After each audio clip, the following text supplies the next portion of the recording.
Langsung saja, yang pertama saya hanya mau mengingatkan bahwa setiap kali RDP ataupun raker, saya selalu menekankan bahwa stok ikan kita, sumber ikan kita, habitatnya bukan hanya di laut, tapi di perairan umum darat juga tidak kalah penting. Itu yang selalu saya suarakan ketika rapat. Dan hari ini saya hanya mau menuntut dan menggarisbawahi komitmen dan konsistensi dari KKP terhadap perairan umum darat. Yang pertama saya mengulas sedikit terkait bantuan-bantuan di DJPB, ini Pak TB. Ada benih ikan, ada pakan, kemudian ada bantuan ikan hias, dan masih ada beberapa lagi program. Ini di tahun 2020 dan 2021 tidak terakomodir. Alasannya karena keterbatasan anggaran. Itu yang pertama yang ingin saya tanyakan, karena di dapil saya ini tidak ada sama sekali, dan bantuan pakan juga dari 2020 sampai 2021 tidak ada bisa kita realisasikan.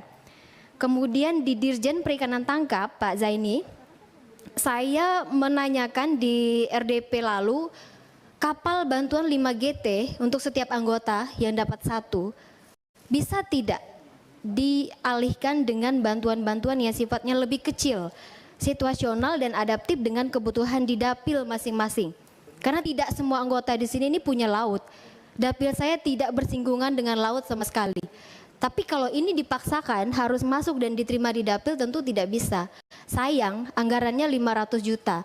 Tapi kalau bisa dibedah, dibagi dengan bantuan yang kecil, misalnya ketinting, pukat, jala dan lain-lain, saya pikir ribuan rumah nelayan tradisional, nelayan-nelayan kecil tuh bisa menikmati itu.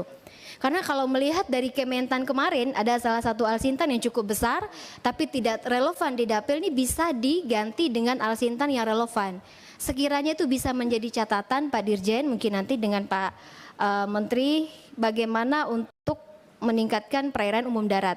Kemudian yang terakhir, saya juga mau memberikan gambaran pentingnya sarana dan prasarana untuk perairan umum darat, untuk nelayan-nelayan tradisional, tidak melulu berbicara laut. Di dapil saya di Kabupaten Kapuas Hulu, mungkin Pak Sekjen sudah pernah ke sana. Itu kalau musim kering ada namanya Danau Sentarum, itu sangat terkenal dengan keindahan alamnya, dengan potensi ikan yang ada di situ. Ketika pas kekeringan itu bisa 2.500 ton ikan itu mati cuma-cuma karena tidak ada sarana, tidak ada jalur untuk stocking ikannya. Nah ini mohon perhatian ke depan dari KKP. Kami sangat mengerti dan kami memahami bahwa anggarannya sangat-sangat sedikit, sangat kecil, harus berbagi seluruh Indonesia. Tapi komitmen dan program yang sekiranya tepat sasaran di dapil bisa diprioritaskan. Kita tidak menuntut yang lebih dari anggaran yang kita punya, tapi yang sudah ada dijalankan dan dipetakan dengan kebutuhan dapil masing-masing. Mungkin itu saja Ketua, saran dan masukan dari saya sebagai salah satu dapil yang tidak bersinggungan langsung dengan laut. Terima kasih atas perhatiannya, selamat siang.